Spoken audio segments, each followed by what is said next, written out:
I was an only child to two loving parents.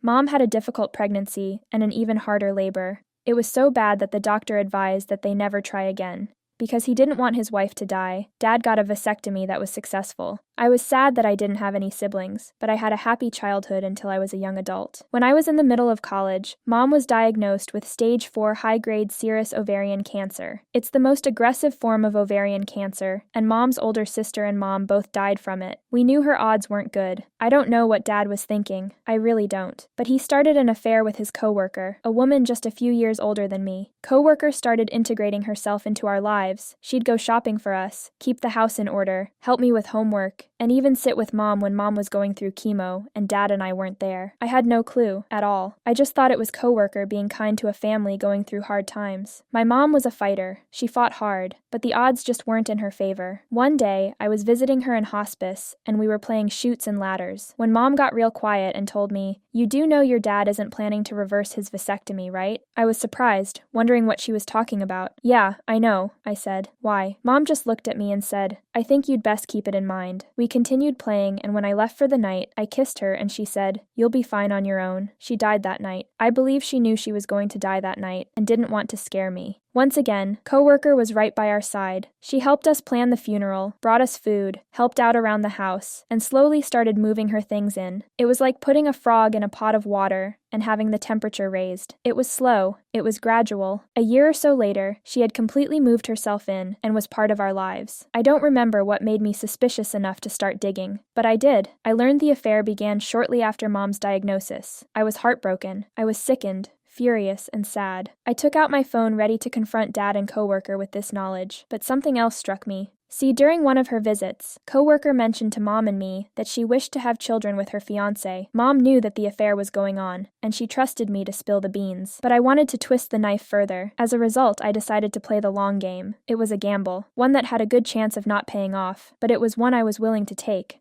I kept my mouth shut. I watched as they courted, got engaged, and married 3 years later. I was delighted when they announced their engagement to me, wore a proud fake smile on their wedding day, and made a toast at the reception. I even took extra steps to hide test results from Dad's urologist, in such a way that coworker wouldn't find it, but Dad would. Believe me, I was internally screaming. I wanted the world to know the way they hurt Mom and me during her darkest hour. I got dangerously close several times, but I said nothing, knowing the payoff would be worth it. Time passed. We played happy family.